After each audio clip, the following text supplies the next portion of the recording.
الحمد لله نحمده ونستعينه ونستغفره ونؤمن به ونتوكل عليه ونعوذ بالله من شرور أنفسنا ومن سيئات أعمالنا من يهده الله فلا مضل له ومن يضلل فلا هادي له وأشهد أن لا إله إلا الله وحده لا شريك له وأشهد أن محمدا عبده ورسوله أما بعد فإن خير الحديث كتاب الله وخير الهدي هدي محمد صلى الله عليه وسلم وشر الأمور محدثاتها وكل محدثة بدعة وكل بدعة ضلالة وكل ضلالة في النار.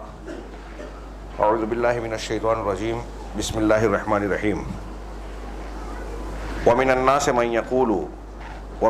من يقول آمنا بالله وباليوم الآخر وما هم بمؤمنين يخادعون الله والذين آمنوا وما يخدعون إلا أنفسهم وما يشعرون في قلوبهم مرض فزادهم الله مرضا ولهم عذاب أليم بما كانوا يكذبون. وقال الله تبارك وتعالى إن المنافقين في الدرك الأسفل من النار. محترم حاضرین،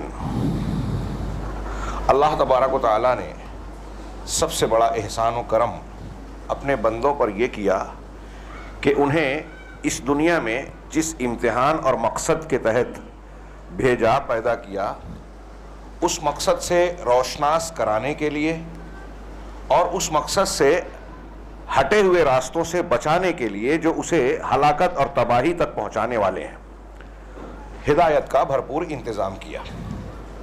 اگر ہم غور کریں تو پوری کائنات میں آپ دیکھیں گے کہ صرف انسان اور قرآن حدیث کے بتانے کے مطابق جنات، یہ دو مخلوق ایسی ہیں جن کا امتحان ہو رہا ہے، جو خیر اور شر اور مختلف قسم کے مزاج کے حامل ہیں. باقی جتنی بھی مخلوقات ہیں، قدرت نے جنہیں جس مقصد کے تحت پیدا کیا وہ اسی مقصد کے تحت کام کر رہے ہیں، اس سے انحراف نہیں کرتے. سورج، چاند، ستارے، آسمان، زمین، پیڑ پودے، ہوائیں، دریا، جانور، پرندے، چرندے، سارے کے سارے ایک ہی ڈھرے پر زندگی گزارتے ہیں. انسانوں میں فرق نظر آتا ہے، اچھائیاں ہیں، برائیاں ہیں، نیکیاں ہیں اور بدیاں ہیں، مختلف قسم کے مذاہب ہیں. اور اس سے ہمیں یہ نظر آتا ہے کہ اس پوری کائنات کا مرکزی نقطہ انسان میں سمٹا ہوا ہے. اس کائنات کی بارات کا دولہا انسان ہے، اور اللہ تبارک و تعالیٰ نے چونکہ اس کے لیے ساری چیزیں پیدا کی، امتحان لے رہا ہے. اس امتحان میں کامیابی کی صورت میں انعامات اور ناکامی کی صورت میں سزا کا وعدہ اور وعید ہے. چنانچہ اتمام حجت کے لیے رب العالمین نے شریعت نازل کی، کتاب اتاری، پیغمبروں کو بھیجا، جس کی آخری کڑی جناب محمد رسول اللہ صلی اللہ علیہ وسلم اور قرآن مجید ہے. اللہ تعالیٰ نے قرآن میں ارشاد فرمایا، اِنَّا عَرَضْنَا الْأَمَانَةَ عَلَى السَّمَاوَاتِ وَالْأَرْضِ وَالْجِبَالِ. ہم نے اس امانت کو، امانت سے مراد یہاں قرآن، شریعت اسلامیہ، اللہ تبارک و تعالیٰ کے اوامر اور نواہی، جن چیزوں کا حکم دیا، جن چیزوں سے منع کیا، پورا دین اور شریعت، اس امانت کو ہم نے آسمانوں پر پیش کیا، زمین پر پیش کیا، پہاڑوں پر پیش کیا. فَأَبَيْنَ أَن يَحْمِلْنَهَا. سب نے اسے اٹھانے سے انکار کر دیا. وَأَشْفَقْنَ مِنْهَا.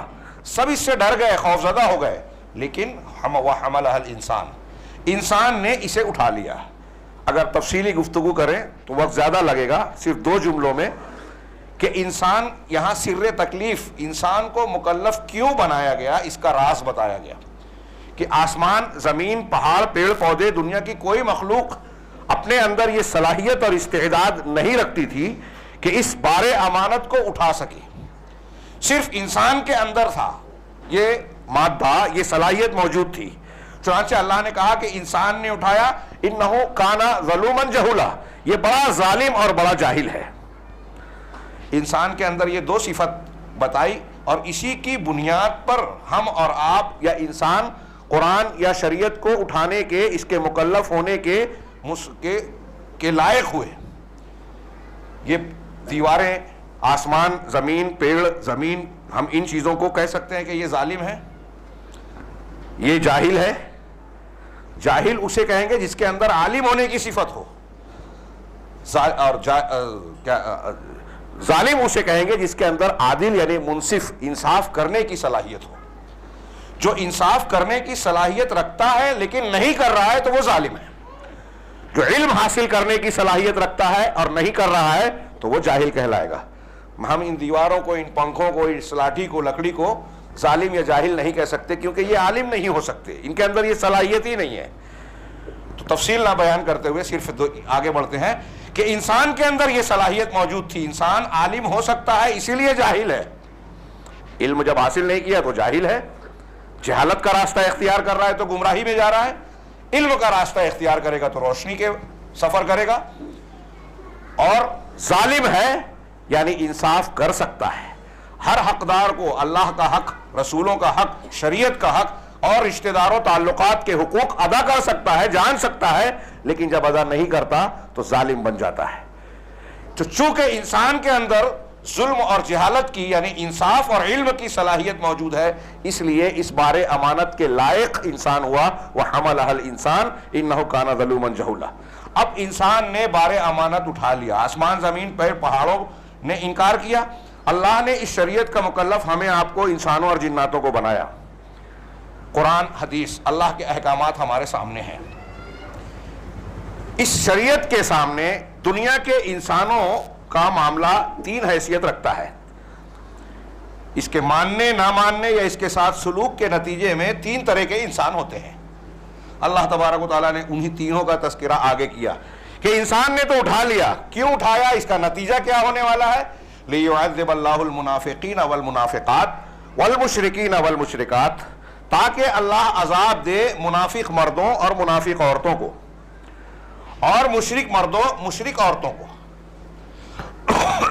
دو کیٹیگری بیان کی، منافق کا پہلے ذکر کیا، مشرک کا اس کے بعد، اور آگے کہا وَيَتُوبَ اللَّهُ عَلَى الْمُؤْمِنِينَ وَالْمُؤْمِنَاتِ، اور متوجہ ہو، توبہ قبول کرے، اپنی توجہ کا مرکز بنائے، اپنی توجہات پھیرے مومن مردوں اور مومن عورتوں پر، ایمان والوں پر.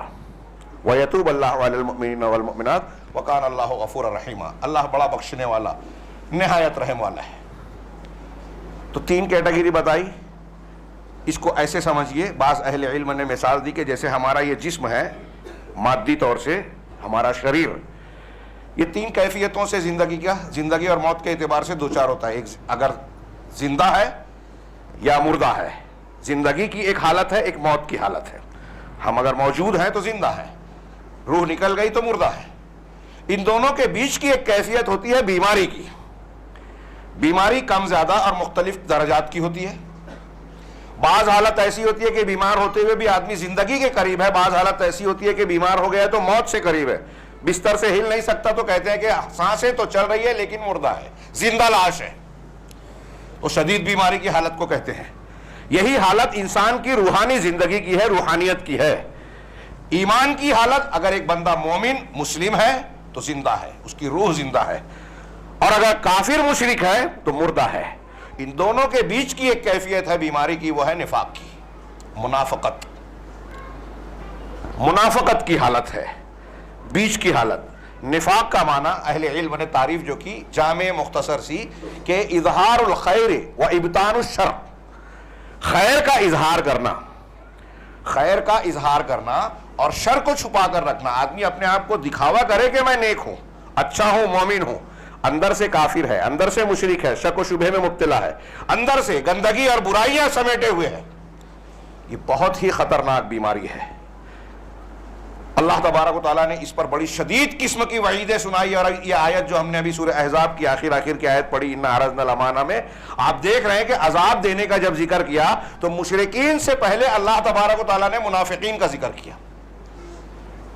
اور آپ کو حیرت ہوگی، علامہ ابن تیمیہ رحمہ اللہ نے ایک کتابچہ، ان کا رسالہ ہے صفات المنافقین، پڑھنے کے لائق ہے. اور وہ کیوں؟ اس لیے کہ آپ دیکھیں گے کہ قرآن مجید میں اللہ تبارک و تعالیٰ نے مومنین کی صفات بھی بیان کی ہے، کافروں اور مشرکوں کی صفات بھی بیان کی ہے کہ یہ ایسے ہوتے ہیں، یہ ایسے ہوتے ہیں. مومنین کے اندر یہ ہوتا ہے قد افلح المؤمنین، کل افلح المؤمنون الذین هم فی صلاتهم خاشعون. سورہ بقرہ کے آغاز میں بھی ھدی للمتقین الذین یؤمنون بالغیب. ایسے کئی مقامات پر اللہ نے مومنین کی صفات بیان کی. کافروں کی صفات بھی بیان کی، مشرکوں اور کافروں کی، لیکن ان کے مقابلے میں منافقین کی صفات اللہ تبارک و تعالیٰ نے زیادہ بیان کی ہے۔ آپ سورہ بقرہ میں دیکھیے، ابتدا میں، درمیان میں کئی مقامات پر منافقین کا تذکرہ اور بیان ملے گا۔ سورہ آل عمران میں غزوہ احد اور دوسرے مقامات کے تناظر میں، سورہ انفال میں بھی ذکر ملے گا، سورہ توبہ میں بڑا مفصل تذکرہ ملے گا۔ سورہ منافقون ایک پوری سورت اللہ تبارک و تعالیٰ نے ان سے متعلق نازل کر دی۔ کیوں نازل کی ہے؟ ایسے ہی اس کی ضرورت زیادہ ہے، یہ زیادہ خطرناک ہے کہ ایک آدمی کھلا مسلمان مومن ہو، ایک آدمی کھلا کافر مشرک ہو، اس کے بیچ کی حالت بہت خطرناک ہے۔ اسی لیے جو اعتقاد کا منافق ہوگا، اللہ تبارک و تعالیٰ نے اس کے لیے زیادہ شدید اور خطرناک قسم کے عذاب کی وعید سنائی۔ ان المنافقین فی الدرک الاسفل من النار، یقیناً منافقین جہنم کے سب سے نچلے طبقے میں ہوں گے۔ سب سے نچلے طبقے میں، آپ اندازہ لگائیے کہ کتنا بھیانک معاملہ ہے۔ اور اسی خطرناکی کی بنیاد پر سلف صحابہ کرام اس کے متعلق بہت چوکنا رہتے تھے، ڈرتے تھے۔ حضرت حسن بصری کہتے ہیں ما امنہ الا کیا ہے، ما خافہ الا مؤمن ولا امنہ الا منافق، کہ اس سے مومن بے خوف نہیں ہو سکتا، مسلمان ہمیشہ ڈرتا رہتا ہے کہ کہیں میرے دل میں، عمل میں، میرے قول میں، فعل میں نفاق نہ آ جائے، اور جو منافق کافر ہے اس سے بے پرواہ رہتا ہے۔ اللہ تبارک و تعالیٰ نے منافقین کی یہ جو صفات بیان کی، یہاں ایک بات ملحوظ رکھنا چاہیے کہ نفاق کی دو قسمیں، نفاق اکبر، نفاق اصغر۔ جیسے شرک کی دو قسمیں ہیں، جیسے کفر کی دو قسمیں ہیں، شرک اکبر، شرک اصغر، ایسے ہی نفاق اکبر اور نفاق اصغر ہے۔ نفاق اکبر وہ جو عقیدے کا نفاق ہوتا ہے، آدمی اپنے آپ کو زبان سے ظاہر میں مسلمان کہہ رہا ہے، اندر سے مسلمان نہیں ہے۔ یہ سورہ بقرہ کی جو آیت میں نے خطبہ مسنونہ کے بعد پڑھی، اس میں اللہ نے یہی کہا وَمِنَ النَّاسِ مَن يَقُولُ آمَنَّا بِاللَّهِ وَبِالْيَوْمِ الْآخِرِ، لوگوں میں کچھ ایسے بھی ہیں جو کہتے ہیں کہ ہم اللہ پر اور آخرت کے دن پر ایمان لائے۔ وہ کہہ رہے ہیں کہ ہم ایمان لائے، لیکن اللہ کیا کہہ رہا ہے وَمَا هُم بِمُؤْمِنِينَ، لیکن وہ مومن ہے ہی نہیں۔ کہتے ہیں کہ ہم مسلمان ہیں، اللہ کہہ رہا ہے کہ وہ کہہ رہے ہیں لیکن ہے نہیں۔ يُخَادِعُونَ اللَّهَ وَالَّذِينَ آمَنُوا، یہ اللہ کو دھوکہ دینے والی روش اختیار کر رہے ہیں۔ اللہ کو تو کوئی دھوکہ دے ہی نہیں سکتا، لیکن ان کی روش کے اعتبار سے کہا، دوسرے کے کہا کہ اللہ کو دھوکہ دے رہے ہیں، اللہ ان کو دھوکہ دے گا۔ یخادعون اللہ، وہ اللہ کو دھوکہ دینا چاہتے ہیں، دینے کی کوشش کر رہے ہیں۔ والذین آمنوا، اور ان لوگوں کو جو ایمان لائے ان کو بھی دھوکہ دے رہے ہیں۔ ہاں، یخادعون اللہ والذین آمنوا وما یخدعون الا انفسهم، لیکن حقیقت میں وہ اپنے آپ کو ہی دھوکہ دے رہے ہیں، وما یشعرون، لیکن سمجھتے نہیں ہیں۔ منافقین آج ہمارے درمیان میں بھی، ابھی آگے ہم بات کریں گے، بہت سارے لوگ، ہر شخص آپ دیکھیں گے کہ چہرے پہ چہرہ لگائے ہوئے ہیں، کئی چہرہ۔ ان شر الناس ذو الوجہین، اللہ کے رسول صلی اللہ علیہ وسلم کی صحیح حدیث ہے کہ لوگوں میں سب سے برا وہ ہے جو دو چہرے والا ہے، یہاں کچھ وہاں کچھ۔ تو اللہ کے رسول صلی اللہ علیہ وسلم، ہم یہ کہہ رہے ہیں کہ منافق اپنے آپ کو بڑا چالاک، کہ وہ بھی خوش اور یہ بھی خوش، دونوں ہاتھ میں لڈو۔ ہم چالاکی اختیار کر رہے ہیں، مسلمانوں میں مسلمان، کافروں میں کافر۔ ان لوگوں کے سامنے ان کے جیسے، ان لوگوں کے سامنے ان کے اصول ہے ہی نہیں۔ منافق وہ جو اصول پسند نہیں ہے۔ آج اپنے سماج میں دیکھیے اصول پسند کتنے لوگ ہیں، اصولوں کی بنیاد پر دوستی، دشمنی، تعلق اور لا تعلقی، اللہ کے لیے دوستی اور اللہ کے لیے دشمنی کی یہی بنیاد ہے، اور وہ توحید کی بنیاد پر ہوتا ہے۔ اس توحید کی بنیاد پر ہمارے رشتے، تعلقات، معاملات کتنے ہوتے ہیں جو قرآن حدیث کا مطلوب ہے۔ ہم مسجد میں مسلمان ہیں، بازار میں ہیں، گھر میں ہیں، لین دین میں، جماعتی معاملات میں، اجتماعیت کے معاملات میں، کیا ہم مسلمان ہیں؟ ویسے ہی جیسے مسجد میں اپنے آپ کو دکھا رہے ہیں کہ ہم اللہ کے سامنے جھک رہے ہیں، اللہ کے سامنے اپنا ماتھا ٹیک رہے ہیں، ہم یہ کہہ رہے ہیں کہ اللہ سب سے بڑا ہے، لیکن سماج میں کہتے ہیں کہ نہیں، ہماری سنو، میں سب سے بڑا ہوں، میں کی رٹ لگاتے ہیں۔ تو اللہ تعالیٰ، میں عرض کر رہا تھا بات کو پیچھے سے پھر سے شروع کروں کہ نفاق اکبر جس کو کہا گیا وہ اعتقاد کا نفاق ہے، عقیدے کا۔ عبداللہ بن ابی بن سلول والا گروہ جو تھا، انہی کے بارے میں اللہ تبارک و تعالیٰ نے وعیدیں سنائی ہے قرآن میں کہ وہ جہنم کے سب سے نچلے طبقے میں ہوں گے، عقیدے والا نفاق جس کے اندر ہوگا۔ کہ ظاہر میں اسلام ایمان اور اندر سے کفر اور شرک. ایمانیات پر یقین نہیں, ظاہر میں کہہ رہے کہ اللہ پر, اس کے فرشتوں پر, رسولوں پر, کتابوں پر, آخرت کے دین پر, تقدیر پر ایمان رکھتا ہوں, اور باطن میں اندر سے ان کا انکار کرتا ہے یا ان میں سے کسی چیز کا انکار کرتا ہے. عام طور سے اہل علم کہتے ہیں کہ نفاق اکبر جو ہے یہ اس سماج اور معاشرے میں پایا جاتا ہے جہاں مسلمانوں کو قوت حاصل ہو گئی, تو منافق وہاں ان کے بیچ میں اپنی جان بچانے کے لیے, مسلمانوں کو دھوکہ دینے کے لیے, ان کے خلاف سازشیں کرنے کے لیے نفاق کا اختیار کرتا ہے عقیدے کا. لیکن جہاں تک مسلمان اگر قوت میں, اقتدار میں نہیں ہے تو ایسا نہیں ہوتا. لیکن یہ پوری طریقے سے بات قاعدہ کلیہ کی طرح نہیں ہے, ایسا ہوتا ہے. لیکن آج کا ماحول, ابھی ہندوستان میں دیکھیے مسلمانوں کو کتنی قوت حاصل ہے, لیکن کیا ہمارے یہاں آج منافقین پائے نہیں جاتے؟ مسلمانوں کے خلاف آج سازشیں نہیں کی جا رہی ہیں؟ میں اشارہ کرنا چاہتا ہوں, خطبہ جمعہ کا وقت بہت محدود ہے, تفصیلی گفتگو نہیں کر سکتا, کہ نفاق کی کئی شکلیں آج ہمارے بیچ موجود ہیں. ان کو تراشا اور پھیلایا جا رہا ہے موبائل کے ذریعے, نیٹ ورک کے ذریعے, ذرائع ابلاغ کے ذریعے, مختلف اسباب کے ذریعے سے. ہمارا مالیگاؤں میں ہفتہ واری ایک پروگرام چل رہا ہے, شبہات کا فتنہ, شبہات کے فتنے, اس میں ہم اس کی کچھ تفصیل بیان کر رہے ہیں, ابھی وہ ادھورا ہے. ہم تصور نہیں کر سکتے ایسے ایسے مقامات سے, ایسے ایسے طریقے سے مسلمان نسلوں کے اندر نفاق کا بیج بویا جا رہا ہے, فصل اگائی جا چکی ہے.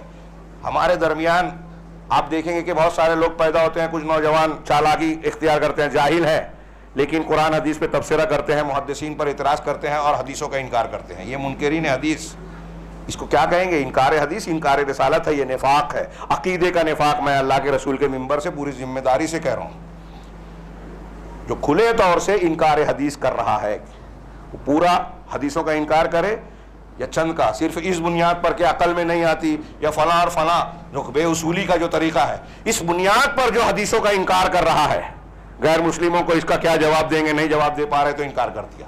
معجزات عقل میں نہیں آتے, سائنسی طور سے فلاں چیز کو سمجھا نہیں سکتے, اس لیے انکار کر دیا. انکار کی یہ بنیاد ہے ہی نہیں.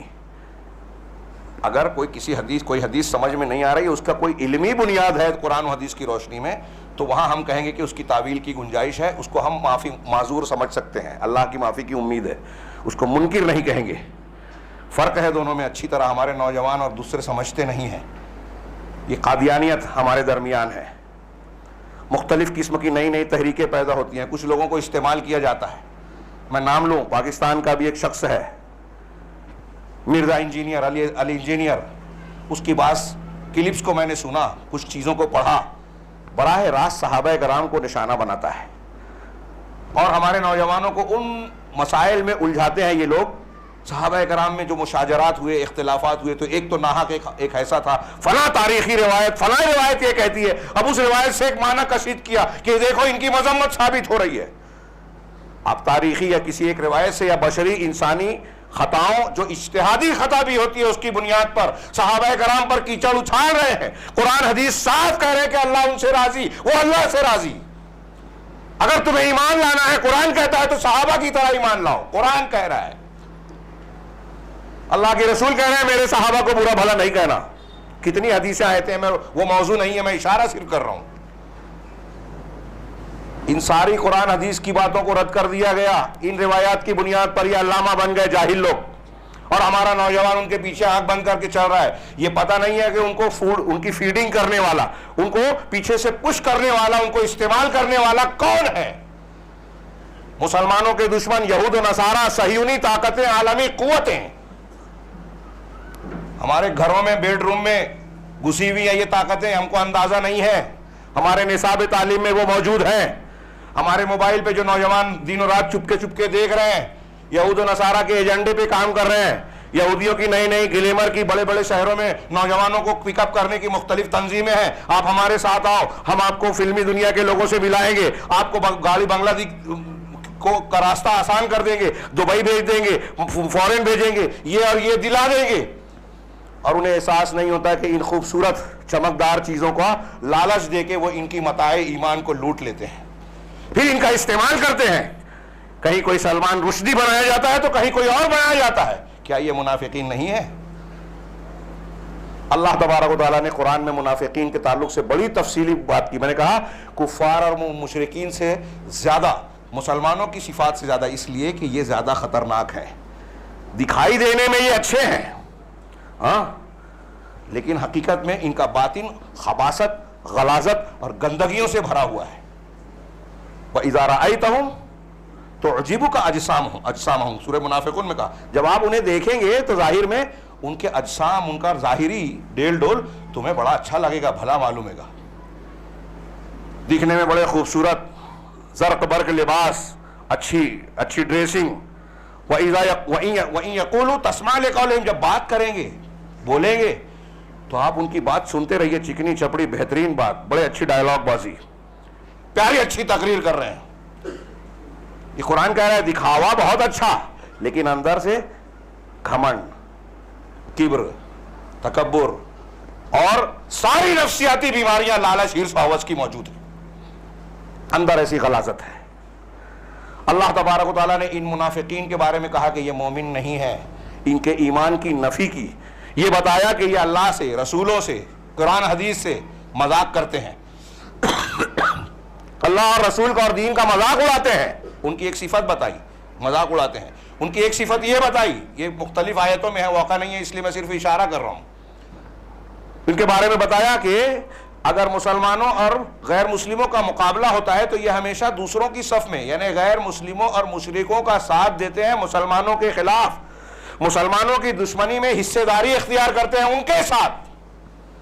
کیا آج ایسے لوگ نہیں ہیں؟ آپ عالم اسلام کا نقشہ دیکھیے تو ہمارے شہر سے لے کے عالمی سطح تک ان کو چاہے اس بات کا احساس نہ ہو جو لوگ استعمال ہو رہے ہیں. یہ جو بم دھماکے کرتے ہیں، مسلمان نام آتے ہیں، کون لوگ ہیں یہ؟ اگر آپ کھودیں گے کوڑے دیں گے صحیح عربی ذرائع ابلاغ میں جو خبریں آج آ رہی ہے، رات میں میں جھوٹ پہ تقریر کروں گا انشاءاللہ، اہل اسلام، سلفی اور سعودی عرب کے بارے میں جو خبریں آتی ہیں عالمی میڈیا میں، تجزیہ نگاروں نے کہا کہ 80% بلکہ اس سے زیادہ فیک نیوز ہوتی ہے، جھوٹی خبریں بنا کر بھیجی جاتی ہے اور خوب چلاتے ہیں. اور مسلمانوں میں جو اہل حق کے مخالف ہے وہ اس پر خوب ہنگامہ مچاتے ہیں. ابھی ایران اثنا عشری شیعہ، صحابہ کرام کے زمانے میں ان کا وجود جو ہوا، اس زمانے سے لے کر آج تک روافض اور شیعہ انہوں نے ہمیشہ مسلمانوں کے اور کفر اور اسلام کے مقابلے میں کفر کا ساتھ دیا، مسلمانوں کے پیٹھ میں خنجر گھونپا ہمیشہ. صرف اگر میں وہ تاریخ بتاؤں تو پورا ایک وقت چاہیے، پورے ایک جمعہ کا اور زیادہ. سقوط بغداد لیویں، کربلا کا واقعہ لیویں، عثمان غنی کی شہادت لیویں، حضرت عمر کی شہادت لیویں، اہل علم نے وہاں بھی شمار کیا ہے. ابو لولو فیروز نے جو مارا تھا وہ مجوسی تھا، جو آپ پر فجر کی نماز میں دھوکے سے حملہ کیا تھا زہریلے چاقو سے. آج بابری مسجد کے قضیے میں دیکھ لیجئے، وہ شخص جس نے فلم بنائی ہے مسلمانوں اور طلاق اور حلالے سے متعلق، وہ آپ کو شیعہ نظر آئے گا. میر جعفر میر صادق شیعہ نظر آئیں گے، ابن توسی شیعہ نظر آئے گا. عالم اسلام میں دکھاوا کرتے ہیں کہ امریکہ کے خلاف اور اسرائیل کے خلاف بیان دینا، جبکہ یہ ان کے اعلی کار ہیں. ان کا اصل ٹارگٹ سعودی عرب ہے. یہ جو دھماکے داعش اور فلاں ان کے اندر زیادہ ان کے افراد ہیں. داعش اور القاعدہ کے لوگوں کو بتایا جاتا ہے کہ یہ سلفی ہیں، میڈیا یہ کہتا ہے، لیکن ان کے جو زخمی ہوتے ہیں ان کا علاج ایران میں ہوتا ہے، اسرائیل میں ہوتا ہے. یہ خبریں نہیں آتی اور ہم بیان کرتے ہیں تو کوئی مانتا نہیں ہے. عرب کے ذرائع دیکھیے، نیٹ پر اس کے ثبوت موجود ہیں. داعش کے بارے میں ہیلری کلنٹن اور بڑے بڑے لوگوں کے ثبوت موجود ہے کہ یہ ہمارے ساتھ دینے والے، یہ اخوانی، یہ رافضی ایرانی، یہ لوگ ہیں، انہوں نے ساتھ دیا. کیا یہ منافقین نہیں ہے؟ منافقین کی جو خصلت قرآن نے بتائی وہ یہ کر نہیں رہے ہیں. مسلمانوں کو تکلیف پہنچتی ہے تو خوشی ہوتی ہے، مسلمانوں کو اگر کوئی فتح ملتی ہے تو ان کو ناپسند ہوتا ہے. منافقین کی علامت ہے. ہم اپنے آپ میں دیکھیے، ایک مسلمان سے ہم کو بغض اناد ہے، اس کو تکلیف ہو رہی ہے تو ہمیں خوشی ہو رہی ہے. یہ منافقت کی علامت ہے. مسلمان تکلیف میں ہوگا، دکھ ہوگا تو دوسرے مسلمان کو اس کا درد ہونا چاہیے. مسلمان ایک جسم کی طرح ہے. لیکن سوچئے، ٹٹولیے، ہمارے اندر مسلمانوں کی صفات ہے یا منافقین کی صفات ہے؟ ہم ساتھ اسلام کا دیتے ہیں، دوسروں کا دیتے ہیں. ہم مسلمانوں کی تکلیف پر ان کی تکلیف کو دور کرنے کے لیے ایمانی صفت کے تحت آگے بڑھتے ہیں، یا کافروں اور منافقین کی طرح مسلمانوں کی تکلیف پر خوش ہوتے ہیں؟ قرآن نے بتایا کہ یہ منافقین بخیل ہوتے ہیں، یہ سفہا بے وقوف ہوتے ہیں، اپنے آپ کو چالاک سمجھتے ہیں. یہی سورہ بقرہ میں بھی ہے, سورہ توبہ میں بھی ہے. بیوقوف ہوتے ہیں, یہ ذلیل اور پست اور گھٹیا ہوتے ہیں, ان کا کردار گرا ہوا ہوتا ہے.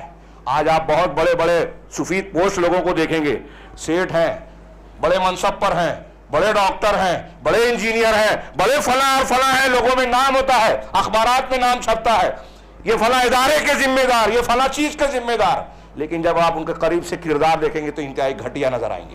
قرآن کہتا ہے منافقین گھٹیا ہوتے ہیں. عبداللہ, قرآن نے ان کی صفت بتائی, وَإِذَا قَامُوا إِلَى الصَّلَاةِ قَامُوا كُسَالَىٰ, نماز کے لیے کھڑے ہوتے ہیں تو بڑی سستی سے کھڑے ہوتے ہیں, سست روی, دل نہیں چاہتا, کیونکہ اللہ کے لیے تو ایمان ہے نہیں, اللہ کا ڈر ہے نہیں, لوگوں کو دکھانا ہے, اپنے آپ کو مسلمان بتانا ہے, تو نماز کے لیے کھڑے ہوتے ہیں تو سستی سے. اللہ کے رسول نے فرمایا کہ عشاء اور فجر یہ دو نمازیں ان پر بہت بھاری پڑتی ہیں منافقین پر. جب یہ نماز کے لیے کھڑے ہوتے ہیں تو سست. یراؤن الناس, لوگوں کو دکھاتے ہیں, ریا کرتے ہیں, دکھاوا اور نمائش ہے ان کا مقصد. آگے اللہ نے کہا وَلَا يَذْكُرُونَ اللَّهَ إِلَّا قَلِيلًا, یہ سورہ نساء میں ہے, اور اللہ کا ذکر نہیں کرتے مگر بہت کم. قرآن کہہ رہا ہے کہ منافقین وہ ہیں جو اللہ کا ذکر کم کرتے ہیں. اس کا مطلب مومن اللہ کا خوب ذکر کرتا ہے. کیا ہم لوگ ذکر خوب کرتے ہیں؟ صبح شام کے اذکار, سونے کی دعائیں, کھانے پینے کی دعائیں, مختلف اوقات کی مسجد میں گھر میں داخل ہونے کی, نکلنے کی دعائیں, ہم میں سے کتنے لوگوں کو یاد ہے؟ اللہ کہہ رہا ہے مومن وہ ہے جو خوب ذکر کرتا ہے, منافق وہ ہے جو ذکر بہت کم کرتا ہے. اس کا مطلب مومن وہ ہوگا جو خوب ذکر کرے گا, قرآن کی تلاوت کرے گا, نمازیں پڑھے گا, ذکر و اذکار کرے گا. ایسی اور بھی بہت ساری علامتیں ان منافقین کی بتائی گئی ہے. میں آگے بڑھوں, وقت بہت کم ہے, ختم ہو رہا ہے, کہ یہ نفاق اکبر کی بات میں نے ذکر کی, اور میں یہ ڈرانا چاہ رہا ہوں, توجہ دلانا چاہ رہا ہوں, تنبیہ کرنا چاہ رہا ہوں کہ یہ جو کہا جاتا ہے کہ آج ہمارے یہاں نفاق اکبر نہیں ہے, اس سے غفلت کا شکار نہ ہو. اپنے نوجوان لڑکوں لڑکیوں کی حفاظت کریں, نگرانی کریں, تربیت دینی کریں, مسجد سے علماء سے جوڑیں. بڑا خطرناک معاملہ اور حالات چل رہے ہیں. ہاں, ہمارے خلاف کیسی کیسی سازشیں ہیں ہم کو اندازہ بھی نہیں ہے. اگر کوئی بیان کرتا ہے تو ہمیں یقین نہیں آتا اتنی باریکی سے کہ کہاں سے مسلمان نوجوان کو اور نئی نسل کو اور لڑکیوں اور لڑکوں کو شکار کیا جائے. یہ جو ہمارے سامنے واقعات آتے ہیں نا, کہ مسلم بچی نے ایسا کر لیا, بھاگ کر غیر مسلم سے نکاح کر لیا, ایک مسلم نوجوان جو ہے وہ جو ہے کسی غیر مسلم سے شادی کر لیا, اور اس قسم کے واقعات میں خبر نقل کرنا بھی مناسب نہیں سمجھ رہا ہوں. تو آپ اور ہم کیا سمجھتے ہیں کہ بس یہ یوں ہی اتفاق اور ایسا ہی معاملہ ہو گیا؟ یہ جو ہے نا, یہ جو اس قسم کے واقعات ہو رہے ہیں, اس کے گھر کی لڑکی اس کے گھر کے لڑکے کا معاملہ ہوا تو آپ خبر کی طرح ذکر نہ کیجئے. آپ کے گھر کے بچے اور آپ کے گھر کی بچی ابھی محفوظ نہیں ہے, اور اگر مسلمان ہے تو وہ بھی ہماری بہن ہے, وہ بھی ہمارا بھائی ہے.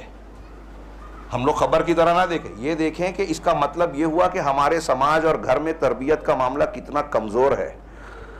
ہم نے ایمان کی قیمت اپنے مسلمان بچوں کو بتائی ہی نہیں. نوکری دلانے کے لیے بڑی محنت کر رہے ہیں, رشوت دے رہے ہیں, فیس بھر رہے ہیں, ٹائم دے رہے ہیں.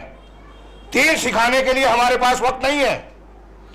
وہ دین جس کے بچانے کے لیے جانیں قربان کی ہمارے اسلاف نے. ہر سال پڑھتے ہیں عید الاضحیٰ کے موقع پر, ہجرت کے موقع پر, کہ گھر چھوڑ دیا, وطن چھوڑ دیا, گاؤں چھوڑ دیا, کاروبار چھوڑ دیا, جان دے دی, دین نہیں دیا, عقیدہ بچایا. جیسے یہ صرف قصے کہانی ہے. ہم نے اپنے بچوں کو یہ سکھایا نہیں کہ ایمان کی یہ قیمت جانے کہ جان سے بھی زیادہ قیمتی ہے, جان چلی جائے گوارا ہے. توحید جو ہے داغدار نہیں ہونی چاہیے. آج آدمی, وہ جو فتنوں کے دور کی حدیث بتائی ہے کہ صبح میں آدمی مسلمان, شام میں کافر, شام میں مسلمان, آج صبح کافر ہو جائے گا. آج وہ ہم دیکھ رہے ہیں کہ اللہ کے رسول نے کہا آدمی اپنے دین کو دنیا کے معمولی سامان کے بدلے بیچے گا. اپنا ضمیر, اپنا ایمان لوگ قدم قدم پر بیچ رہے ہیں. تو آج ہم ان خطرات سے محفوظ نہیں ہیں, اس پر توجہ دے. یہ نفاق عام ہے ہمارے یہاں. میرا پہلے ارادہ تھا کہ دعوت پر میں تقریر کروں, لیکن شاید اس کی اب اتنی اہمیت نہ محسوس ہو کہ ہم دین کو اپنے گھر میں اصلاح کی شکل میں, تربیت کی شکل میں زندہ کریں, اس کی جوش جگائیں, اپنے سماج اور معاشرے میں دعوت کا کام کریں. یہ ضروری ہے. اسی کام کے ذریعے سے ہم اپنے آپ کو, اپنے گھر والوں کو, خاندان سماج کو خطرات سے بچائیں گے.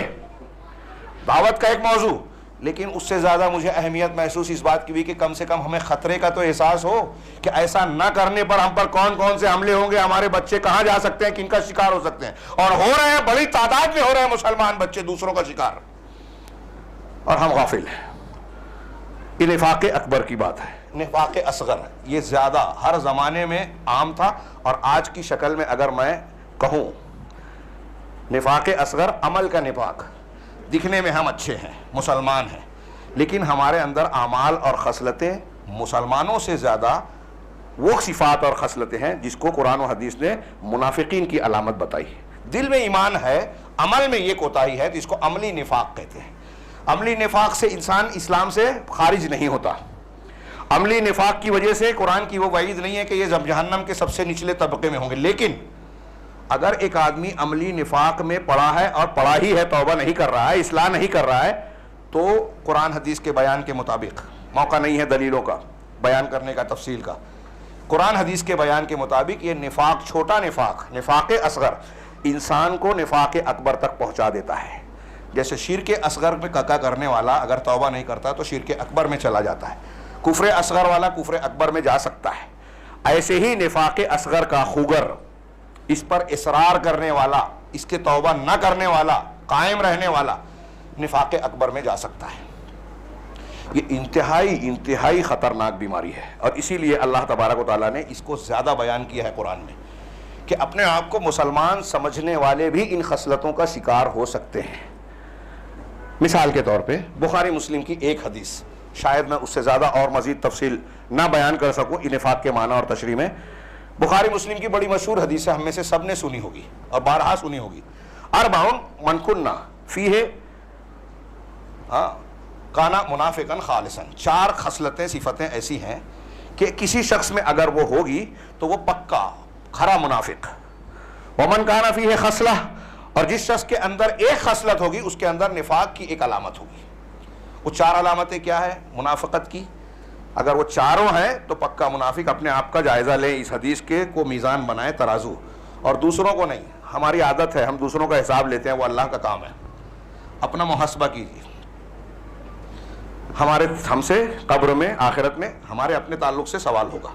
ہاں، دوسرے میں خامی دیکھ رہے ہیں تو یہ سوال ہوگا کہ تم نے اس کی اصلاح کی کتنی کوشش کی، اس کی برائیوں کو کتنا بیان کیا، غیبت چغلی کی، یہ نہیں پوچھے گا اللہ، بلکہ اس پر سوال کرے گا کہ کیوں کی یہ کام جس سے منع کیا تھا۔ تو چار خصلتیں، اس کو معیار بنا کے ہم جتنے بھی موجود ہیں، جو لوگ سن رہے ہیں، غور کریں کہ ہم اس حدیث کے مطابق کہاں ہیں۔ اذا حدث کذب، بات کرے تو جھوٹ بولے، بات کرے تو جھوٹ بولے۔ رات میں جو مغرب بعد میرا خطاب ہونا ہے جھوٹ سے متعلق، جھوٹ کی بہت سی قسمیں ہیں، اعلیٰ سے اعلیٰ قسم اور چھوٹی سے چھوٹی قسم۔ اللہ پر جھوٹ باندھنا، اللہ کا بیٹا ہے، ہاں اللہ کے ساتھ کسی کو شریک کہہ رہا ہے تو یہ بھی اللہ پر جھوٹ باندھنا ہے کہ وہ بھی ہم کو اولاد دے دے گا، فلاں بھی دے دے گا، فلاں کے اندر بھی یہ طاقت ہے، یہ جھوٹ ہے، سب سے بڑا جھوٹ ہے۔ کسی کے پاس وحی نہیں آ رہی اور کہے کہ میرے پر وحی آئی، جیسے ہمارے ہاں صوفیہ ہیں، خواب دیکھ لیا، کشف ہو گیا، الہام کا دعویٰ کر لیا، شریعت ثابت کر دی اس سے، ہاں یہ حلال ہے، یہ حرام ہے، بغیر علم کے بول رہے ہیں، یہ اللہ اور رسول پر جھوٹ ہے۔ جھوٹی حدیثیں آج ہمارے یہاں کامن ہے، دین کے نام پہ لوگ جھوٹی حدیث بیان کر رہے ہیں فضائل کے معاملے میں، دین کے نام پر، جبکہ اللہ کے رسول کا فرمان ہے جس نے جان بوجھ کر مجھ پر جھوٹ بول باندھا اس نے کفر کیا، وہ اپنا ٹھکانہ جہنم بنا لے۔ یہ میں رات میں بیان کروں گا۔ اسی طرح معاملات میں جھوٹ، خبروں میں جھوٹ، شہادت اور گواہی میں جھوٹ، ہاں لین دین میں جھوٹ، دین کے کاموں میں جھوٹ۔ ہمارا مخالف ہے تو اس کو پس کرنے کے لیے جھوٹا الزام لگا دیا، لوگوں نے مان بھی لیا، تحقیق بھی نہیں کر رہے ہیں۔ میرا مخالف ہے، اس کا نام ہوگا یا اس کو لوگوں سے کاٹنا ہے تو جھوٹے الزامات لگا دیے دین کے نام پر۔ دین کے نام پر چندہ مانگ رہے ہیں، جھوٹا چندہ کیا جا رہا ہے۔ کتنا جھوٹ ہے، ایسے سینکڑوں قسمیں جھوٹ کی بنے گی۔ بعض جھوٹ جائز بھی ہیں، یہ ہم بعد میں پڑھیں گے۔ تو جھوٹ قولی بھی ہوتا ہے اور عملی بھی ہوتا ہے۔ حضرت یوسف علیہ السلام کے بھائی جب حضرت یوسف کو کنویں میں ڈال کے آئے تو قرآن نے اس کا ذکر کیا کہ اپنے باپ کے پاس وجاؤ، کہ کیا ہے، اپنے باپ کے پاس عشاء یبکون، شام کو جو روتے ہوئے آئے۔ ہاں اور روتے ہوئے آ کے کیا کہا کہ یوسف کو جو ہے ہم لوگ کھیل کود میں مشغول تھے, یوسف کو بھیڑیے نے کھا لیا.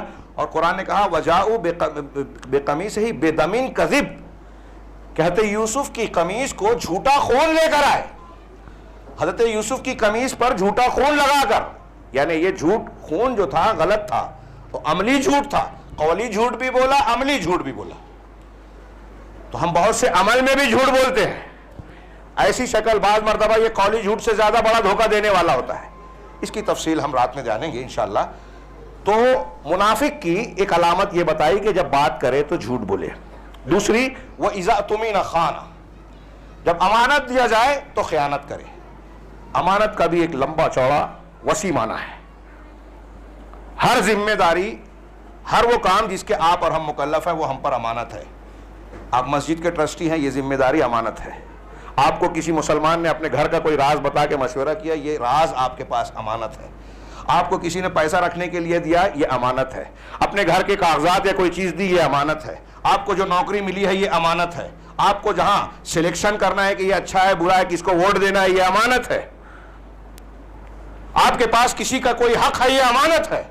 راز ہے, امانت ہے. آپ کے پاس علم ہے, امانت ہے. اگر آپ سے پوچھا گیا کہ حلالہ شریعت میں ہے یا نہیں, آپ جانتے ہیں کہ اللہ کے رسول نے حرام قرار دیا, لیکن آپ کہتے ہیں کہ کر لینے میں کوئی حرج نہیں ہے, میاں بیوی کا معاملہ طے کر لے میں. یہ آپ نے خیانت کی, علم کو چھپایا, قرآن حدیث کو چھپایا, صحیح بات نہیں بتائی, خیانت کی.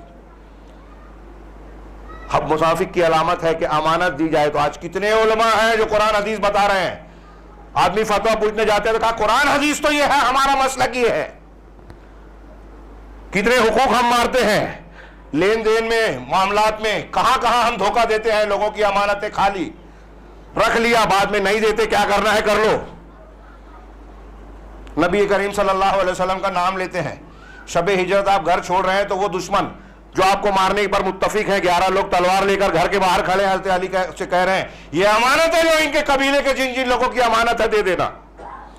جو قتل کرنے آئے ان کو دے رہے ہیں امانت. یہ ہمارے پیغمبر جناب محمد رسول اللہ صلی اللہ علیہ وسلم کا کردار. امانت داری کی ایسی دنیا میں پوری کوئی مثال نہیں ملے گی. اور ہم ان کے نام لیوا, ان کے پیروکار. دوسروں کی چھوڑیے, مسلمانوں کا کوئی لین دین ہے, امانت رکھی ہے تو ہم اس کو کھا جائیں گے, دبا لیں گے, اور کہیں گے کہ خاص طور سے اگر وہ غریب کمزور ہے تو پھر کوئی بات نہیں. دین کی امانتوں کو لوگ ہڑپ لے رہے ہیں. جماعت کے نام کی چیز ہے, دوسرے کے نام پہ کر لیا اور لوگ خاموش ہیں. واہ واہ رپورٹیں چھپتی ہیں. ہاں, محسن ملت ہو گئے, جماعت کے خیر خواہ ہو گئے, وہ جو جماعت کو کھا رہے ہیں. یہ کسی شخصیت پہ نہیں بول رہا ہوں, یہ کامن بات ہے, ہر جگہ ہے. وَإِذَا اؤْتُمِنَ خَانَ, جب امانت دی جائے, کسی کا کوئی کسی کا حق ہو, کسی کی ودیت ہو, کسی کی مال ہو, کسی کا راز ہو, جب یہ چیزیں اس کے پاس ہے تو خیانت کر رہا ہے, اس کے راز کو بے نقاب کر رہا ہے, گھر کی باتیں, اس کے گھر کی بات دوسروں کو بیان کر رہا ہے. یہ خیانت کر رہا ہے, علم میں خیانت کر رہا ہے, اپنے اوپر عائد ذمہ داریوں کو ادا کرنے میں خیانت کر رہا ہے. یہ منافق کی علامت اپنے آپ کو تولیے کہ ہم کہاں ہیں. ہمارے اندر منافق کی علامت ہے کہ مومن کی علامت ہے. اور میں ایسا سمجھتا ہوں آج کل کے مشاہدے, اللہ ہمیں ہماری اصلاح کرے, کہ آج کے ماحول میں مسلمان سماج اور معاشرے میں قرآن حدیث کو آئینہ بنا کر دیکھیں کہ منافقین کی صفات ہمارے اندر زیادہ ہے یا مومنین کی. تو مجھے لگتا ہے, اللہ ہماری اصلاح کرے, کہ منافقین کی صفات ہمارے اندر زیادہ ہے. تیسری صفت بتائی اللہ کے رسول صلی اللہ علیہ وسلم نے, وَإِذَا عَاهَدَ غَدَرَ, اور بعض روایتوں میں وَإِذَا وَعَدَ أَخْلَفَ, جب عہد و پیمان کرے تو غدر کرے, غداری کرے, وعدہ کرے تو وعدہ خلافی کرے. یہ منافقت کی علامت.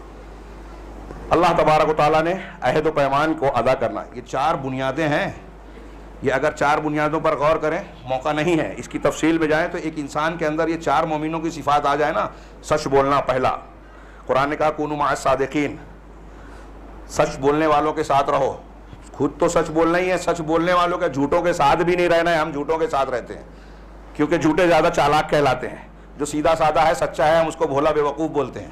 علماء بے وقوف کہلاتے ہیں, سیاستدان جو دھوکہ دیتے ہیں وہ چالاک کہلاتے ہیں. کتنا الٹا معاملہ ہے, جہاں پیمانے ہی بدل گئے کہ منافق جس کو اللہ تعالیٰ کہہ رہا ہے کہ یہ بے وقوف ہے, ہم کہتے ہیں وہ چالاک ہے.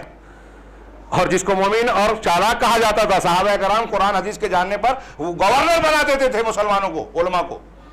ہم کہتے ہیں کہ وہ بے وقوف ہے، ان کو کیا سمجھتا ہے، الٹا پیمانہ، سارا معاملہ بدل گیا، بگڑ گیا، جاہل لوگوں کو قائد بنا دیا دین کا، جماعت کا۔ تو عہد و پیمان اور یہ جو چیزیں بیان کی گئی ہے، ان کی اگر پاسداری کی جائے نا تو ایک مسلمان بہترین انسان بنے گا۔ یہ 4 صفات جو منافقین کی ہے، منافقین کی بجائے اس کی ضد جو ہے سچ بولنا، امانت داری اختیار کرنا، عہد پیمان کو پورا کرنا، اور آخری جو بتائی گئی کہ معاملات میں فسق و فجور نہ کرنا، عدل و انصاف کرنا، سچ بولنا، یہ اگر صفت آ جائے نا تو یہ بنیاد ہے کردار کی، اچھے کردار کی۔ اس کے برخلاف یہ منافقت کی علامت کہ عہد و پیمان، اب اللہ سے ایک عہد و پیمان ہے ہمارا، لا الہ الا اللہ محمد رسول اللہ کہہ کے کہا کہ توحید پر قائم رہیں گے۔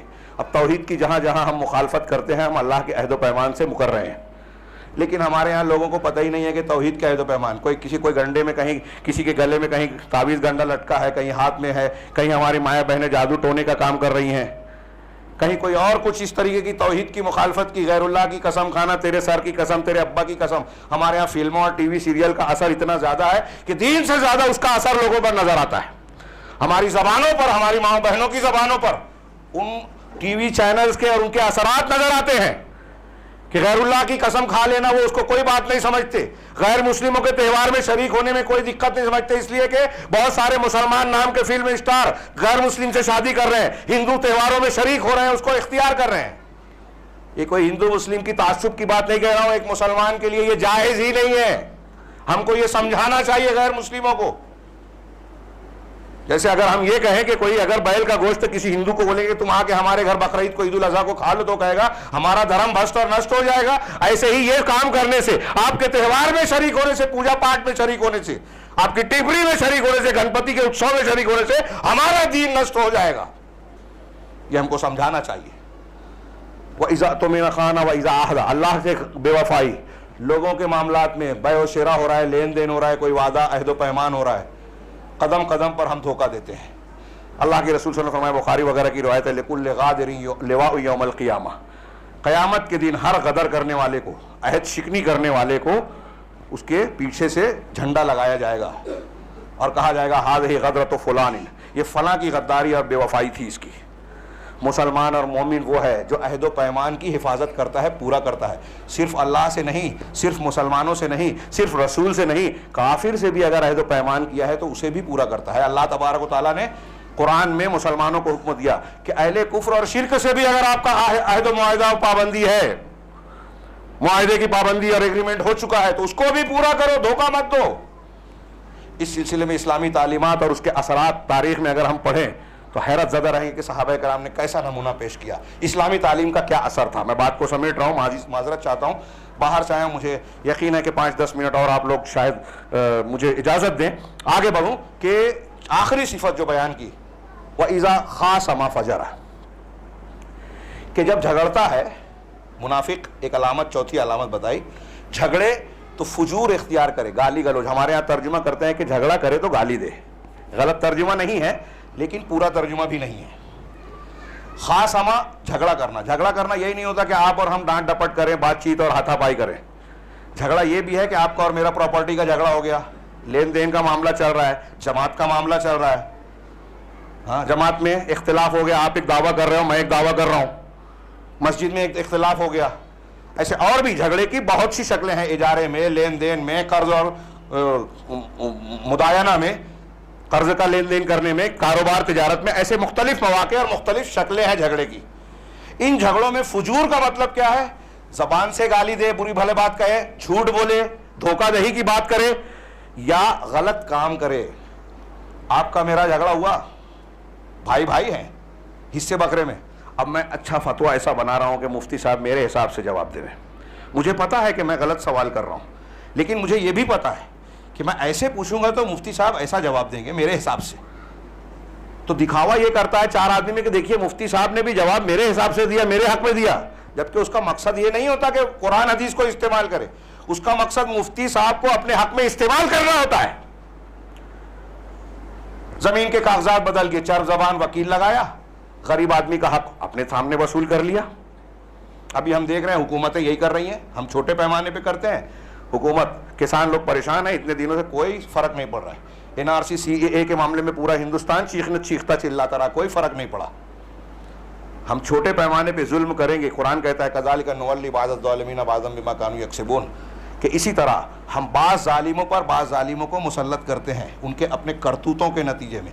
ہم اپنے سے چھوٹے پر, اپنے بیوی پر, اپنے بچے پر, اپنے مزدور پر, اپنے ماتحت پر ظلم کریں گے, اپنے سے کی چیز اپنے, اللہ تعالیٰ ہمارے اوپر ظالم کو مقرر کرے گا.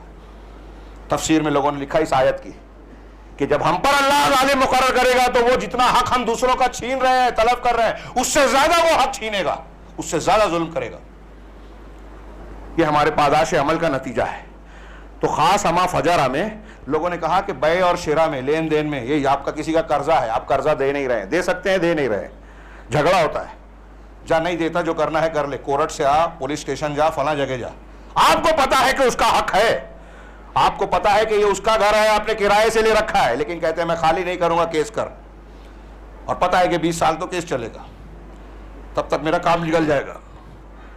یہ منافق کی علامت ہے. حقدار کو حق سے محروم کرنے کے لیے آپ غلط طریقہ اختیار کر رہے ہیں, آپ دھوکہ دہی سے کام لے رہے ہیں. یہ منافقت کی 4 علامتیں ہیں. اگر چاروں کسی کے اندر ہے تو وہ قرآن اللہ کے رسول کہہ رہے ہیں پکا منافق. اور ایک خصلت ہے, تو لوگوں نے کہا کہ اگر پکا منافق ہے تو بڑے نفاق کی طرف چلا جائے گا, اور جھوٹ بولتا رہتا ہے آدمی تو جھوٹا بن جاتا ہے, جھوٹ بولتے بولتے نفاق اصغر سے نفاق اکبر میں جا سکتا ہے. اگر ایک صفت ہے ہمارے اندر ان چاروں میں سے, تو ایک ایسا بیکٹیریا ہے, کورونا وائرس, ایڈز وائرس, جو وائرس بول لیجئے, جو ایک وائرس داخل ہوتا ہے, اگر اس کا علاج نہ کیا جائے تو کچھ ہی دنوں میں انسان کو ختم کر دیتا ہے. ایسے ہی یہ نفاق اور کفر کی علامتیں جو ہمارے اندر آتی ہیں, اگر ہم نے اس کا علاج نہیں کیا, توبہ نہیں کی, شریعت سے اس کا مداوع نہیں کیا, تو یہ بیماری بڑھتے بڑھتے ہمارے ایمان کو, ہماری روحانیت کو, ہماری معنویت کو تباہ کر دے گی. دنیا کی سعادت سے تو محروم کرے گی, برزخ اور آخرت میں بھی محروم بنائے گی. میرے بھائیو وقت زیادہ ہو گیا, لیکن میں آخر میں ایک بات اور کہنا چاہتا ہوں کہ ہم نے سنا کچھ باتیں, میں نے بہت کم باتیں عرض کی, یہ ہفتوں بیان کی جا سکتی ہیں. یہ تفصیلات منافقین کی علامتیں, یہ چند کو میں نے ذکر کیا بطور مثال, اور اس کی اہمیت اور خطرناکی کو بیان کرنا کہ کتنا اہمیت اس اعتبار سے کہ اس موضوع پر ہمیں توجہ دینا چاہیے. خطرناکی, اس سے بچنے کی کوشش کرتے رہنا چاہیے, بیدار رہنا چاہیے. کتنا بیدار رہنا چاہیے آپ اندازہ لگائیے. صحابہ کرام, حضرت 2-3 روایتیں بیان کر کے بات کو ختم کروں. حضرت حنظلہ اسیدی رضی اللہ تعالیٰ عنہ, مشہور صحابی, ایک دن راستے سے گزر رہے ہیں. بخاری کی روایت ہے, ہاں, اور بخاری میں وہ نام نہیں ہے, دوسری حدیثوں میں نام ہے اسی واقعے میں, حضرت ابوبکر صدیق کا. کہ ابوبکر صدیق نے دیکھا, پوچھا حنظلہ کیا بات ہے؟ وہ کہہ رہے تھے زبان سے نافقہ حنظلہ, نافقہ حنظلہ, حنظلہ منافق ہو گیا. یہ کون کہہ رہا ہے میرے بھائیو؟ غور کرو. ایک صحابی رسول کہہ رہے ہیں کہ میں منافق ہو گیا. ابوبکر صدیق کہہ رہے ہیں کہ ایسا کیوں کہہ رہے ہو؟ کہا جب ہم اللہ کے رسول صلی اللہ علیہ وسلم کی مجلس میں آپ کی خدمت میں حاضر ہوتے ہیں, آپ جنت جہنم کے ذریعے ہماری تذکیر کرتے ہیں. اسی طرح ذکر و اذکار اور نماز کی مجلسوں میں جب ہم ہوتے ہیں, جیسے ہم مجلس ابھی مسجد میں ہے تو الگ کیفیت ہے, دوست و احباب کی مجلسوں میں کیا کیفیت ہوتی ہے, وہی بات کہی انہوں نے. لیکن جب ہمارے گھر بار کاروبار میں ہوتے ہیں, ہم بال بچوں میں, تو ہماری کیفیت بدل جاتی ہے.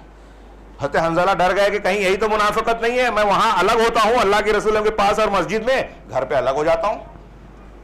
تو ابوبکر صدیق نے کہا کہ یہ کیفیت تو میری بھی ہوتی ہے. چلو اللہ کے رسول کے پاس گئے اور یہی بات دہرائی سلام کرنے کے بعد کہ میں منافق ہو گیا. بات کیا ہے؟ کہا ایسی ایسی بات ہے. اللہ کے رسول نے فرمایا کہ لو انکم تدومون علی ما انتم علیہ عندی وفی ذکرکم و عند ذکرکم, تم میری مجلس میں جس طریقے سے رہتے ہو, اگر اس پر مسلسل اسی حالت میں برقرار رہو گے, اور ذکر و اذکار کی مجلس میں جس طرح رہتے ہو اگر اسی طرح رہ جاؤ گے, لصافحتکم الملائکۃ علی طرقکم و فرشکم, تو فرشتے تمہارے بستروں پر اور تمہارے راستوں میں تم سے مصافحہ کریں گے. ولکن ساعۃ و ساعۃ یا حنظلہ, ساعۃ و ساعۃ یا حنظلہ, 3 مرتبہ آپ نے کہا کہ الگ الگ اوقات میں اے حنظلہ الگ الگ حالت ہوتی ہے. یہ نفاق نہیں ہے, یہ جو دل کی کیفیت بدلتی ہے. ہمارے ہاں جب بولتے ہیں نا کہ آپ اس مجلس میں آئیں, درس قرآن, درس حدیث, خطبہ جمعہ سنیے, اپنا ایمان بڑھائیے, تو جب ایمان کی باتیں بندہ سنتا ہے, قرآن کی آیت کی تلاوت سنتا ہے, تو ایک کیفیت زیادہ بڑھ جاتی ہے. ظاہر سی بات ہے کہ بال بچوں سے, کاروبار میں مصروف رہنے سے, بال بچوں میں مشغول رہنے سے وہ کیفیت نہیں رہے گی, دونوں میں فرق ہوگا. یہ انسانی فطرت ہے, اللہ کے رسول نہیں. لیکن میں یہاں عرض کرنا چاہتا ہوں کہ حضرت حنظلہ ابوبکر جیسے لوگ ڈر رہے ہیں, امام بخاری نے نقل کیا ابن ابی ملیکہ رحمہ اللہ سے، بہت مشہور تابعی ہیں، بہت سارے صحابہ کے شاگرد ہیں، وہ کہتے ہیں ادرکت 30 من اصحاب رسول اللہ صلی اللہ علیہ وسلم، میں نے 30 صحابہ کرام سے ملاقات کی، 30 صحابہ کرام، کلہم یخاف علی نفسہ النفاق، میں نے 30 صحابہ سے ملاقات کی اور 30 صحابہ کرام اپنے آپ پر نفاق کا ڈر رکھتے تھے کہ کہیں میں منافق تو نہیں ہو گیا، میرے اندر نفاق تو نہیں آ گیا۔ یہ روافض اس سے دلیل نہ پکڑے، یہ صحابہ کرام کا تورع تقوی اور اعلیٰ معیار ہے۔ اور میں یہ عرض کرنا چاہتا ہوں، یہاں بیٹھے ہوئے ہم لوگ سوچیں، ہم میں سے کوئی شخص یہ بولے گا کہ مجھے ڈر ہے کہ کہیں میرے اندر منافقت نہ آ گئی ہو۔ آج ہم اتنے پارسا ہو گئے، دنیا کی گندگیاں، غلاظتیں، برے کام، دھوکہ دہی، جھوٹ، نہ جانے کیا کیا کرتے ہیں، اور ہم جو ہے بے خوف ہیں۔ صحابہ کرام جن کو اللہ تبارک و تعالیٰ نے رضامندی کا سرٹیفکیٹ دیا، جن کے ایمان کو قبول کیا، جن کو رسول اللہ صلی اللہ علیہ وسلم نے مختلف مقامات پر مختلف بشارتیں دی، وہ کہہ رہے ہیں کہ ہمیں نفاق کا ڈر ہے۔ 30 صحابہ کرام، اب دیکھیے اس میں عمر فاروق، ان کے کئی واقعات ہیں، میں صرف ایک کا اشارہ کروں۔ حضرت حذیفہ بن یمان رضی اللہ تعالیٰ عنہ سے کئی مرتبہ پوچھا انہوں نے۔ حضرت حذیفہ صاحب سر رسول کہلاتے ہیں، اللہ کے رسول کے رازدار، صاحب سر، رازدار۔ بہت سارے منافقین کے بارے میں اللہ کے رسول نے بتایا تھا کہ فلاں اور فلاں ہے، تو کچھ راز اور چھپی ہوئی باتوں کے بارے میں حضرت حذیفہ سے لوگ پوچھتے تھے، حضرت عمر اکثر پوچھا کرتے تھے۔ کئی مرتبہ حضرت عمر نے ان سے پوچھا کہ سچ بتانا حذیفہ، کیا اللہ کے رسول صلی اللہ علیہ وسلم نے منافقین کی فہرست میں میرا نام بھی تو نہیں لیا؟ حد ہو گئی۔ جس شخصیت کو بار بار جنت کی بشارت زبان رسالت سے ملی، جس کی تائید میں قرآن کی متعدد آیتیں اللہ نے نازل فرمائی، جن کا حال یہ ہے کہ جس راستے سے گزر جائے شیطان راستہ بدل دے، اللہ کے رسول نے فرمایا، وہ نفاق کے بارے میں ڈر رہے ہیں۔ علامہ ابن کثیر نے ایک واقعہ نقل کیا بعض اور کتب کے حوالے سے کہ ایک مرتبہ ایک جنازے میں حضرت عمر فاروق نماز پڑھانے کے لیے کھڑے ہوئے، پلٹ کے دیکھا تو جنازے کی نماز اب شروع ہونے جا رہی ہے، تو دیکھا کہ حذیفہ بغیر نماز پڑھے ہوئے واپس جا رہے ہیں۔ سمجھ گئے کہ یہ انہیں منافق سمجھتے ہیں، اس لیے ان کی نماز جنازہ نہیں پڑھ رہے ہیں۔ حضرت عمر نے نماز پڑھائی اور بھاگے بھاگے گئے حذیفہ کے پاس کہ یہ شخص بھی منافق تھا، میں اسے مومن سمجھتا تھا، تم نے نماز نہیں پڑھی حذیفہ، میں سمجھ گیا، مجھے بتاؤ کہ کہیں اللہ کے رسول نے میرا نام بھی تو نہیں بتایا ان لوگوں میں جو منافقین ہیں۔ یہ صحابہ کرام کا خوف، ڈر، آخرت کا خیال تھا، اور ہم لوگ عقیدے میں، اعمال میں، معاملات میں قرآن حدیث کی قدم قدم پر مخالفت کر رہے ہیں، اور ہم لوگ بے خوف ہیں۔ حضرت حسن بصری کا وہ قول جو میں نے ابھی سنایا تھا کہ نفاق سے مومن ڈرتا ہے، منافق بے خوف ہوتا ہے، لاپرواہ ہوتا ہے۔ اور بھی روایتیں تھیں صحابہ کرام کی، لیکن وقت بہت زیادہ ہو گیا، میں معافی چاہتا ہوں۔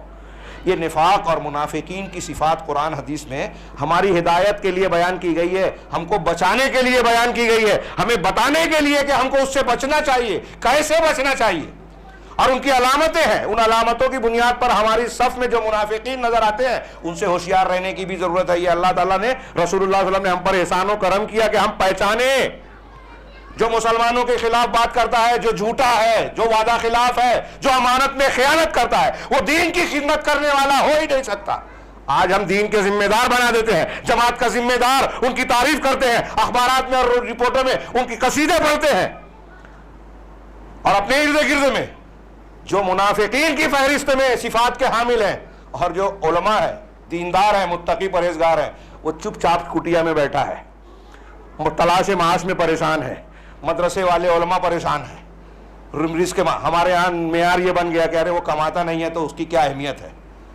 غربت اور امیری اگر بنیاد ہوتی ہے اچھے اور برے کی، تو میں اکثر کہا کرتا ہوں، مالیگاؤں میں بھی کئی مرتبہ میں نے خطبوں میں کہا کہ سوچیے تھوڑی دیر کے لیے کہ ہمارا اگر یہی پیمانہ ہے تو حضرت موسیٰ علیہ السلام کے زمانے میں ہوتے تو ہم کیا کرتے؟